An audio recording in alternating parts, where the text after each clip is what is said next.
Mr. M's progress and the rag story. Welcome to Australian Mining for New Starters, and today I'm going to do a quick video, or it's going to be an update video about one of the new starters that's out and about trying to find a job in real time at the moment.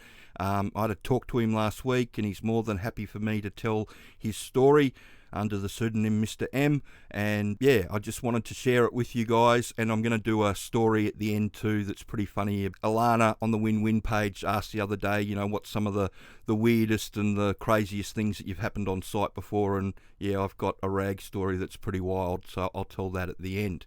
But just to start with, Mr. M, he started off doing the payment program, so he bought them 3 at a time for 150, and then he upgraded to the work ready just before Christmas. I had some time with him before that and got him up to speed, and our plan was for him to spend a couple of weeks putting his resume around in Perth, and if nothing worked out, then head up to Kalgoorlie to see if he could find a job. And that's what he did. Normally I'd give it 6 weeks in somewhere like Perth to find a fly in fly out job before I went to Kalgoorlie, but he really wanted to get the ball rolling straight away, so he made the decision to move up there. But to his credit, that he's done everything really well and correctly.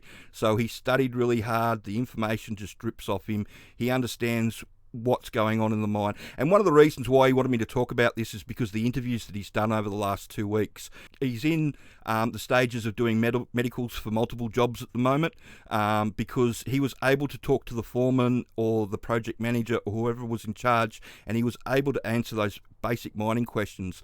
The job that he's probably going to get, the foreman asked him just straight out, what do you know about nippering? What are you going to do? And because he was able to say, all right, well, I'm going to deliver bolts and plates and help the jumbo bolt up and all the other things that nippers had to do, the foreman was really impressed. Did the interview on a Friday afternoon, and they told him, we'll get back to you in a couple of days next week to see if you proceed, we want you or not.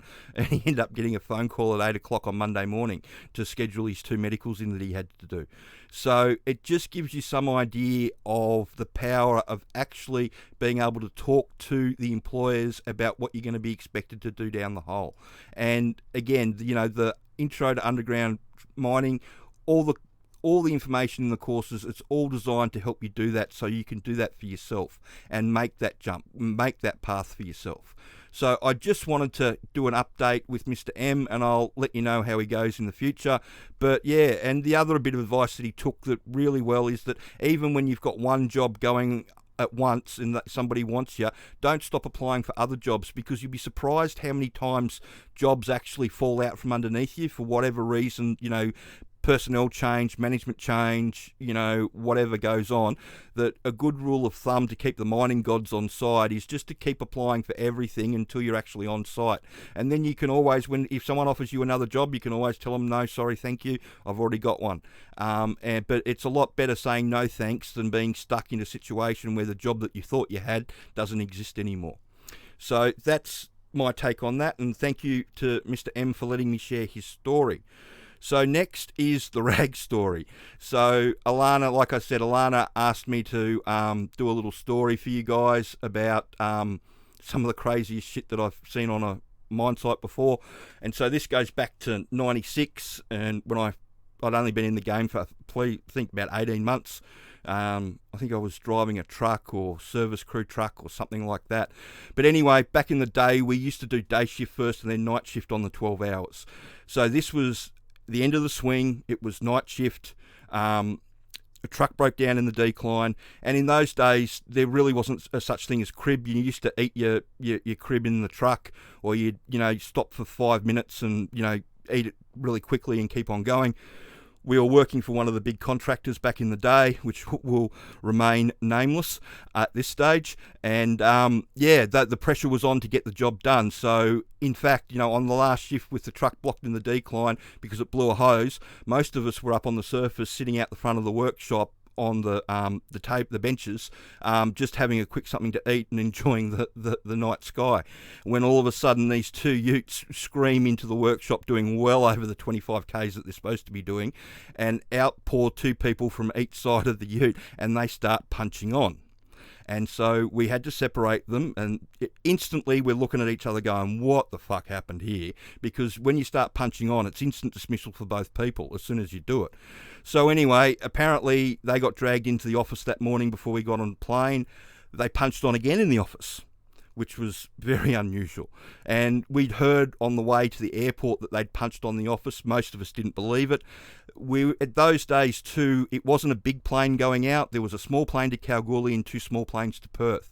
And so they separated them. They got them to the strip. They separated them out. I don't know what the fuck happened, but somebody turned their back for 5 seconds and they were punching on again.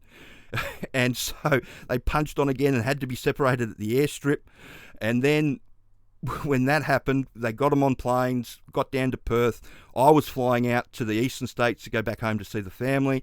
So one of the guys was giving me a lift from Skippers around to the main terminal. We jumped in his car, and there you go again. They're punching on at the airport.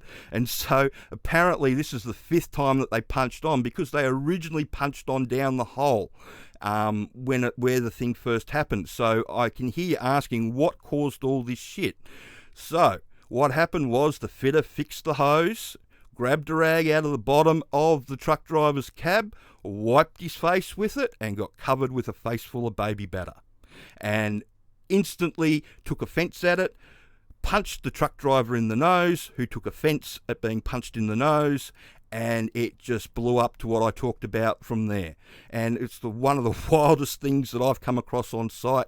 I know I've heard other people tell stories about it in the past, but yeah, the moral to the story is, don't pick up any rags that you haven't picked up personally yourself from the clean rag pile, because people do fucking terrible shit in rags underground. So that's the moral to the story. But, you know, it was fucking epic, let me tell you. They punched on properly, and they end up, both of them resigning. They didn't get sacked, they both resigned. But yeah, apparently I got told when I went up to up to site next time, they had to call the cops in the skipper's car park to separate them, and get them moving along. So that's one from back in the day. Or moral to the story is, always make sure you grab your own clean rags. Never grab a rag off the floor and use it unless you know exactly where it's been. So I hope you found that information helpful with what Mr. M's doing, and I hope you found the rag story entertaining. It was very entertaining for us. Like I said, it's the one and only time I've seen a proper punch on a mine site. And yeah, it was fucking epic.